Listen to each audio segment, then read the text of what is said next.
Here I'm going to show you guys how to turn off the Samsung Smart Slim over-the-range microwave sound. And this model number is...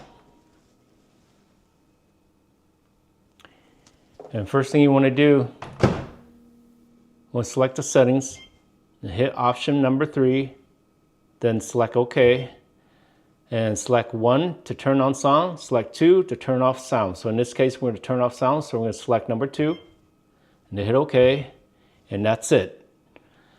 So here we're going to do again one more time, guys. So select settings and select number 3, option 3, hit OK, and select 1, turn back sound on, and that's it. Okay, so one more time here, guys. Select settings, select option number 3, select OK, then we're going to turn off sound, hit number 2, hit OK, and the beeping sound is off. Thanks for watching, guys.